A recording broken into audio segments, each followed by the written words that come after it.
इन्होंने मुआहदा किया, इसे तरह ही इन्होंने सफीर कढ़ना पैना। बस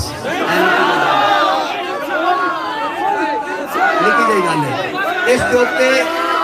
इसके उत्ते सारी कायनात भी जमा करके सामने खड़ी करना, साडा मौका फिर भी वही है कि तुहानू सफीर कढ़ना पैना।